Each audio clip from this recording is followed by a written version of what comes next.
okusiima kwakwebembirwemu aba Mothers Union nibagira ngu ebyo nibikora okurundana sente bahangeho project zitari zimwe na zimwe ezirayongyere aha ntaasya y'ekanisa.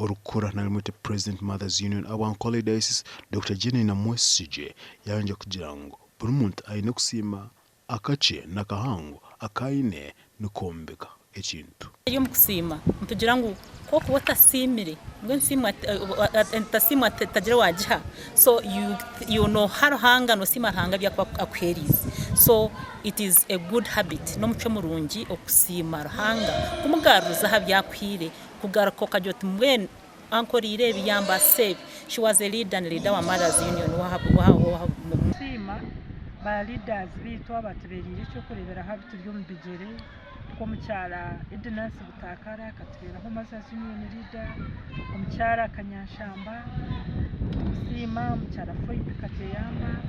Twaza kanisa ya Holy Spirit Church erikwebembera Pastor Will Tumwine ogiyajimira abakozi na munonga ba government abakiriyo nibashimankura sent. We have got a lot of challenges in life, but we do not condone the weakness.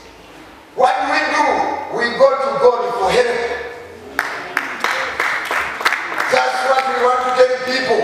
We don't curse you, we don't hurt you, but we are advising you to go to God for help. Pastor Tumwine nashaba IGG okora naman okumaraho obushuma oburi n'ubwenjero mu yanga Uganda. Ngo umuntu tebuli ku bintu bingi byakunganyiza era abaganti mwerindo omululu mwekuuma omululu kubanga obulamu bw'omuntu tebuli ku bingi byokunganyiza nedda. Gasha kwa Susan Chalsima na Ale Uwasua aba TV West.